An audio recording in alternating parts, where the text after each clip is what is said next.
What's up, YouTube? How are you? How's everybody? I woke up late this morning, y'all, so I was not able to do a get ready with me video. For some reason, it seems like it takes me longer. I think because I'm caught up in my conversation and in my thoughts that it just takes me longer in the morning. So I really couldn't do it this morning. Thank you guys for participating in the live video. It's very hard to keep up on the live. I know it may seem simple, but as you're talking, the comments, as people chat, they're just going, and then if nobody puts a comment, then the comments disappear. So if ever I don't respond to anybody, please don't take it personal. I didn't even know that one of my little, not little, but one of my DM buddies, my sister from another mister, she was on the chat last night, Jacqueline, and I did not even see her until I rewatched it last night. So, you know, I apologized to her this morning. So the lives are hard to keep up. The trolls in the lives, I could just really, to be honest with you, because I can't keep up with the comments, they really don't, I don't really pay them any mind. For whatever reason, people have to hide behind fake pages, you know, spy pages or whatever that they are, and make comments that they're afraid to make as themselves. So, you know, whatever. It is what it is. Looking back at them, guys, I did get crazy, y'all. I did get crazy. And personally, I'm going to be honest with you. I'm not 100% happy with my reaction, letting someone take me to that point. I just was really upset when I seen my name linked to this other person. And they're saying that these people, myself included, are putting out fake news, putting out lies about the family. So that kind of bothered me, because as I shared with you guys yesterday, I'm not giving you guys facts. If I see something on the news, if I see something like in my videos, I have shared, like Pix 11 had that panel with the 4 gentlemen. I did share that with you guys. I did share the Street Soldiers interview with Leandra with you guys, which you all could have seen on Fox. You could have seen the info with the Facebook Live posts with the panel of 4 men. You guys could have went to the Pix 11. I believe it's on their Facebook page, but I think they even put it on their YouTube page. So I'm not showing you guys that are not things that are not already out there. Again, like I said, I'm not giving you guys facts. I'm giving you my opinion. Last night in the live, you know, I think I did share with you guys that I really felt like Kevin Alvarez, he's the snitch. I really, you know, people can disagree, and I'm giving my opinion. I just don't think we're going to see Sosa again. I've said that 1,000 times already. And I just think Kevin Alvarez, to get a lighter sentence. I was watching a video that Witchy did about a stabbing of a young kid, and the assailant was Kevin Alvarez. So here it was, to piggyback off of what she said, here it was that he put out that he just started hanging out with those guys. He thought he was going out to a party, and you know, they made a stop. They seen Junior. He thought it was just going to be a fight, and he didn't know they were going to have knives involved. Could it be that, you know, he was trying to turn his life around? That's possible, but you don't do that hanging out with those type of people. You understand? That's not turning your life around. If anything, you would not be going to a party with them, even if the plan was to go to a party and not attack anyone. Y'all know how it is. Alcohol, drugs. I mean, something's going down at the end of the night. How many times have you been somewhere and there's bound to be an altercation, whether it's between females or whether it's between guys. Somebody steps on someone's foot, somebody spills a drink on somebody by accident, and then it's all out war. You understand what I'm saying? So he really put himself in that position. But I was inboxing somebody and we were talking about, you know, the case, the criminals and the kids, and with everything, with what's coming out now from people who say they were Junior's friends. And again, this is out there. This is not me saying this, and I can provide receipts if need be. It was one of Junior's friends stating that he remembers, you know, how they, you know, hung out all night and how he used to have to put water on Junior's face so his mother wouldn't know that he was drinking or was high. You know, he talked about them smoking weed. And now, is that bad? I'm going to be honest with you, and maybe you have teenagers and maybe, you know, your response would be, well, my kids would never. I never was that type of mother to say what my child would never do. I don't think any of us can say what our child would or would not do, to be honest with you, because they present very well in front of their parents. Nobody knows. I mean, even years ago, I remember somebody who was friends with my mom, so she's around my mother's age, and my mother's in her 60s. She said she used to dress one way leaving the house, but as soon as she got to school, she would have her mini skirts and everything like that. So no one can say what their child could or could not do. So whether or not Junior was doing more than smoking hookah and going to parties, that's what teenagers are doing now. They smoke weed, they drink, you know, they're having sex. You know what I mean? So all of that does not equal him getting killed. The more and more that comes out now, it really looks like it was a setup. He was called out of his house, because I shared with you guys on the live, and I like the live chats, but it's just a lot of, you know, it's easy to get sidetracked, and let's be honest, we get off topic. We get way off topic, okay? So I do like the live chats, but we get off topic. So you might not have heard me last night when I shared with you guys that, what was I about to say? Oh, when I said to you guys that I really feel that he was lured out of the house. Young kids playing video games, okay? How many of you guys have kids or significant others that are gamers? And from everything that I see, Junior was a gamer, okay? How many of them stopped playing games just to give somebody $5? Let's keep it real. If anything, because of Genesis' new boyfriend living there, if Jason could not go to the house, Jason would have had to figure something out. Because I'm not stopping my game to give you $5. What are you calling me at 9:30? That's my response would have been. You understand? Who waits till 9:30? So I really feel that that was the lure to get him out of the house. And if that's the case, somebody who's known the family for all of these years, and it seems like everybody knows everybody, if that truly is the case, that's really grimy. And how do you live with yourself, okay? And maybe we have not seen him. Has anybody seen him because he's on the run? Because that might come out, that he's the reason why, or he's the one. Because that would make him, in my opinion, that would make him part of the crime. But he did go with Leandra to the police station that night. And the police are not mentioning Stephanie. They, you know, they've moved on from that. And I don't think they see Jason as a person of interest. But I mean, I really feel, listen, there are good cops that love their job, that really want to see true justice, and then there are these cops that are just so burnt out. And with all the recent cop killings over the last few years, they probably just want to make it to their retirement.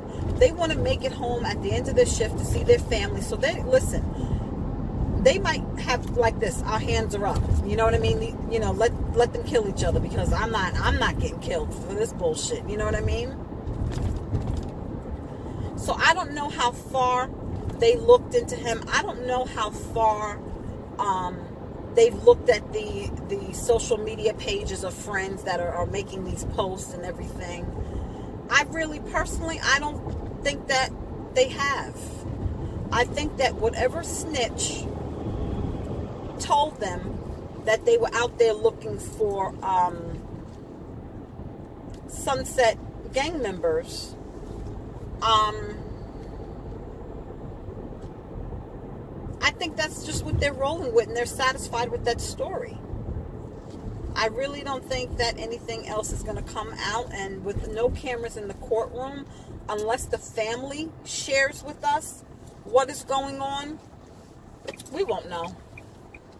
I don't think they're letting anybody else in the courtroom but immediate family. And we won't know, y'all. We just won't know. We will not know what is going on with this trial. We just won't know, and I really don't know. Somebody inboxed me also, guys, and let me know. I did not have time to look into it, but somebody inboxed me and said that a Trinitaros gang member was out, the leader of the Trinitaros gang member. And I heard a similar story. I think it was discussed in that Gangland thing that was put out by Pix 11 that I still have not had time to watch. Maybe I'll watch that tonight.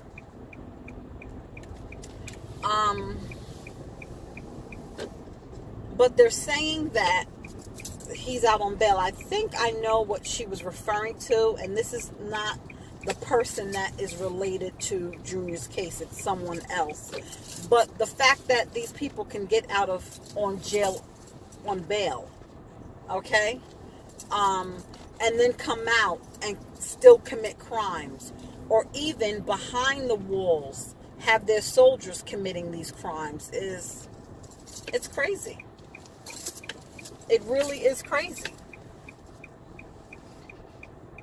And I think his bail was $100,000 or $150,000. Kelvin Alvarez in Witchy's video, I think his bail was $100 and something thousand. So how did he get that money? Because we've learned in other videos is that the union dues, or not union dues, God, it's not a union, the gang dues, or the $5 a meeting that they pay, they use that to provide diapers for kids. I guess if their father's locked up in jail, they help support the families. It covers legal expenses, bail money. So they're using these funds to help each other out. So if that's the case, that would prove that he was a gang member, because he's saying that he wasn't. You know, he just got this new job and he wants to start a new life. Somebody said Canada. I heard down south. It's really total bullshit. But we were talking, me and this person in the inboxes, of what's going on with the youth, because it's many juniors. And when I say many juniors, a lot of young people are dying. Okay, a lot of young people are being killed. What's the answer? Because jail doesn't seem to be the answer. These people are not serving life sentences. They're going to jail. They're coming out. They're committing other crimes. We already heard about Jose Muniz, who, you know, was involved in other murders, and he was still running the streets free. Where's the solution? Where's the breakdown? Do I think it comes from the home? To be honest with you, I know people, homeowners, pay their taxes. They don't use drugs. They don't drink. They work hard, have businesses. They have done everything right. They have had the swimming lessons, the summer camps, anything, family. I mean, the kids have no reason whatsoever to go down the other way, and they go down the other way. And then you may have those parents. I have seen the opposite, where the parents are no good and the kids They become determined that I'm not going to be like my mother. I'm not going to be like my father. I want to go to college. I'm going to be the first one in my family to go to college. Then you see those type of kids that come from nothing and they become great. And then you have, it can go either way. Some take after their parents. Their mother's an alcoholic, father's an alcoholic. They become that. You know, the mother selling her ass, she sells her ass. I'm just saying there are some kids that it really, the breakdown, I think, is when they stop allowing you to discipline your children.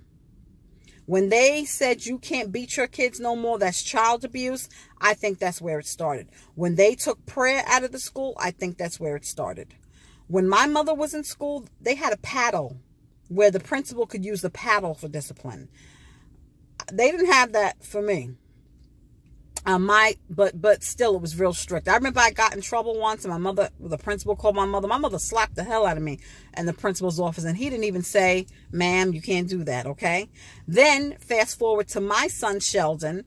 He got disciplined, and he told the nurse, and she called CPS. The case was closed and unfounded, but what I'm trying to say is, after that, my husband didn't want to discipline him anymore. And me as a mother, I felt very, very betrayed because you're not abused. You're not abused. And the nerve of you to portray like you are. You were told not to do something. And you were disobedient and you were disciplined. That's not abuse. And that's where I feel the breakdown started. You can't hit your kids. You can't talk to them a certain way because everything is child abuse, okay? And that's BS. Because my grandmother always said, if you don't beat your kids, the police will. You know what I mean? So, it's just, I think the breakdown really has become the home. It is the home because you're not allowed to discipline your kids. You're not, people, you can't. I have a friend now, her grandkids, they're scared to touch him because the little boy lied and went to school and said that he was being abused. And then you have those people coming in your house and they want to see this. They're all in your business. And so what? You don't beat the kids. You don't discipline the kids. And then they go out there and think that they can just do whatever they want. And it doesn't work that way. I think in the schools, I think the music, I told him, I think is the reason why. Also because the music promotes drugs. It promotes sex. When you look at the music videos, they promote a lot of things. A lifestyle that really, these kids are trying to live this lifestyle with these fast cars, fast women, sex, drugs, rock and roll. And that's not reality. Because a lot of these young men, they want to be rappers. A lot of these young girls that want to be rappers and these music artists because they want that lifestyle. That's not for everybody. That's not going to happen for everybody. And a lot of them don't have the determination and the diligence to get to that level. A lot of people, when you see somebody, my ex-husband was like that. He was good for looking at what other people had. I told you guys he was a football coach and we had went to a Halloween party at one of the football players' house. And they had a 2-story mother-daughter. Now, we had a 1-level cape. It was nice. But after he went there, he wanted a bigger house. Because you want to keep up with the Joneses. But you don't know what those people did. I told y'all what he said to me. He said he's only working one job, 40 hours a week. And if he can't get what he wants in that 40 hours, then he just won't get it. He wanted everything. A lot of people thought it was me, that I had to have the big house. I had to have this. No, it was him. And he had a worker, somebody who wanted to please him. So I'm the one working double shifts and 7 days a week, 6 days a week to maintain this lifestyle. You understand what I'm saying? So these kids, they want this rock and roll lifestyle. They want that Porsche. They want that Bentley. They want that BMW. Okay, they want that life. But they're not willing to put in the work to do it. They're not willing to get those straight A's so they can go to a good college, get a good education. They want it the fast way. So where do they turn to get it? They turn to the streets. Okay? They see that drug dealer. that's driving that nice car, that got the latest phone, jewelry, girls. They want that. And so they're turning to the streets to get that. That's a fantasy life. That's not a life that lasts. It has two possibilities: jail or the grave. And there are some that get out of the game and they do go to live a normal life. That I know people who have had that lifestyle and they survived. But that's like playing Russian roulette. There's no guarantee. So they had said, and part of that Gangland special, I didn't watch it all, I just seen clips of it, that the gangs were into more than just killing people. They had credit card schemes, check fraud.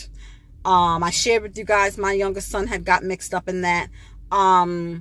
You know, they sell drugs. They do a lot of things, okay? They're doing all of that stuff to get money, to have a lifestyle. You see Jose Muniz in his music videos. It's a fantasy life. It's a fantasy life. But I don't know where the breakdown of our youth came from. Like, why are so much of our youth? Why are they turning to a gang? Why are they turning to selling drugs? Why are they turning to guns and killing people? What can we do? They say it takes a village. To be honest with you, I'm not sure. You would have to catch the kids early on.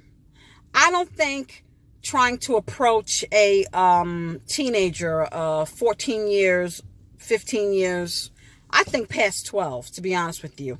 Because once they get into, you know, hanging out with their friends and they get, you know, into social media. When you look at social media, everything, I mean, please.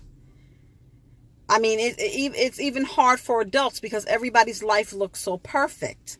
Everybody's body is so perfect. Everybody, you know, looks like they're living their best life. So social media has been honestly the devil, and probably is what plays a major role in it. Because even though there's supposed to be age restrictions to have certain social media accounts, they're not checking. They could give a fake date of birth or whatever like that.